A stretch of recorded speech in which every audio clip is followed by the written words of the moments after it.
When we talk about ancient Rome, what exactly are we talking about? A city? An empire? Well, both, and a lot more. Very generally speaking, we tend to divide ancient Rome into three periods: the Kingdom of Rome, the Roman Republic, and then the Great Roman Empire. According to legend, the first king was Romulus, and he founded the city on the Palatine Hill in the year 753 BCE, naming it after himself. Romulus gathered followers and forged early alliances with other tribes in the region. He also set up some important Roman institutions like the Senate. The second king, Numa, he continued the work of Romulus by establishing a lot of the political and religious institutions that would define ancient Rome. So things like the calendar and the priesthoods. So here we really see things getting organized with the formal priesthoods dedicated to the big gods like Jupiter, Mars, and Vesta. Fast forward a couple centuries, and we have the seventh and last king, Tarquinius Superbus, and this is the beginning of the end of the period of kings. Known as Tarquin the Proud, he was enough of a tyrant that he was exiled. Now, right around this time, around 510 BCE, the Romans, they've had enough of kings, and they decide that they're going to establish a republic. So with that, we see the power being invested in the upper classes, and really in two elected magistrates. They're called consuls, and they, along with the Senate, that's who has power. It's during the Republic that the 12 tables are created. These are the earliest codified laws of Rome, and this is the time that Rome really gets her legs and starts expanding. And by expanding, I mean conquering. Hardly a year goes by in the centuries of the Republic when Rome isn't at war with somebody. In the early Republic, there were still other powerful cities and tribes in Italy, most notably the Latins and the Etruscans. But Rome eventually conquered and absorbed these, and they didn't stop there. They managed to conquer just about everybody who was any threat to them, real or perceived, always adopting the best parts of those cultures. So the Etruscans and the Greeks, these were two cultures that the Romans borrowed heavily from. They also conquered their greatest rivals, the Carthaginians.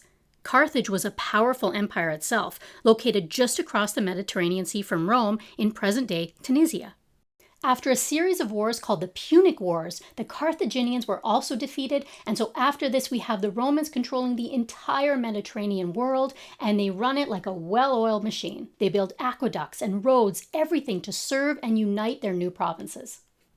Despite its success on the world stage, however, Rome still had its share of political and social problems at home. There was growing conflict between the classes, which required some reworking of the Senate. There were also economic problems. Countless slaves, people from all those lands the Romans were conquering, these were brought into Rome and bought by the rich. This put a strain on the economy as many Roman citizens found it hard to find work. On top of that, there were a number of slave revolts, the most famous being led by Spartacus, and these threatened to destroy everything that Rome had been building up to that point.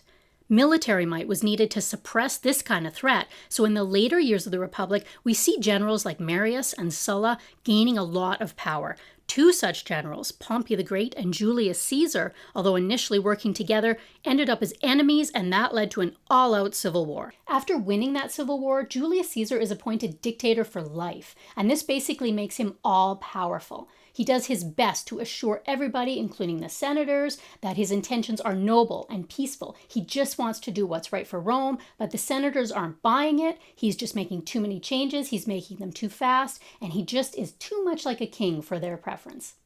So in 44 BCE, Julius Caesar was assassinated. Yet this doesn't bring about the stability that the assassins had hoped for. Instead, it leads to another civil war, this one between the assassins of Julius Caesar, including Brutus, and the allies of Julius Caesar, including his general Mark Antony and his adopted son and heir, Octavian. Although the battle-scarred Antony and the young Octavian don't get along very well at all, they nonetheless achieve their mutual purpose, and that's to defeat Julius Caesar's assassins, which they do in 42 BCE at the Battle of Philippi. At this point, and we're in the last years of the Republic here, Antony and Octavian are the two big men, but the differences between them, their ambition, it's just too much. Antony heads off to Rome and ruled Egypt, where he governs with Cleopatra, while Octavian, who now calls himself Caesar, rules in Rome. But it doesn't take long before yet another war erupts, this one between Antony and Octavian, the two men who had previously fought together. In 31 BCE, Octavian, the new Caesar, defeats the forces of Antony and Cleopatra at the Battle of Actium, leaving one man left standing, and that's Octavian. By now, the Republic is just hanging on by its teeth. The new Caesar, he's very powerful. He's very rich. He has a great general by the name of Agrippa, and he's also really smart. He has no intentions of ending up like the first Caesar. Although everyone knows that he could govern Rome all by himself, Octavian plays nice. Although he's called the first man in Rome, the princeps, he lets the Senate retain power if only in appearance. In fact, he does such a good job of managing Rome and its provinces that for the first time in as long as anybody can remember, Rome is at peace.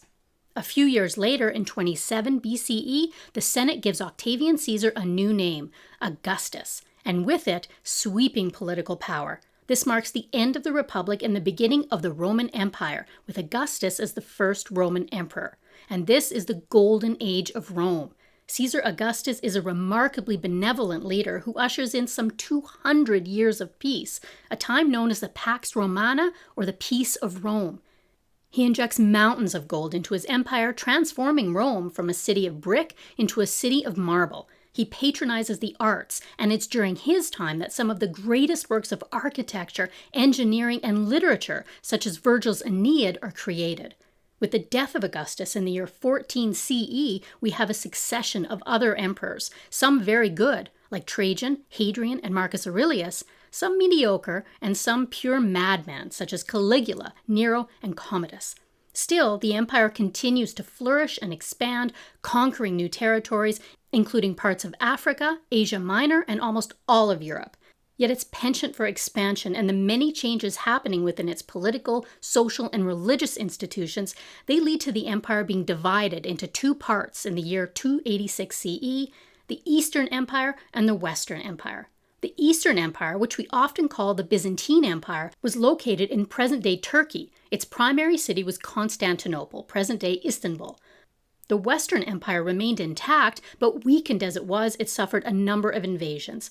In the year 455 CE, it was sacked by Vandals and only hung on another 20 or so years until 476 CE, when the Emperor Romulus Augustus was deposed and the Roman Empire in the West finally fell.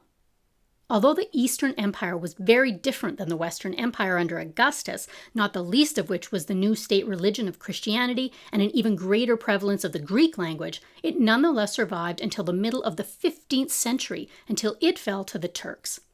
So if we had to put bookends around where ancient Rome begins and ends, we could say that it begins in 753 BCE with that first legendary king Romulus, and that it ends a couple decades after the sack of Rome in 476 CE, when the seat of power shifts to the east. That's some 1,200 years of history, 1,200 years of religion, mythology, art and architecture, engineering, law and politics. From the kingdom of Rome through the Republic and the rise and the fall of the empire in the West, ancient Rome laid the foundation of Western culture and civilization. Without them, we wouldn't be us.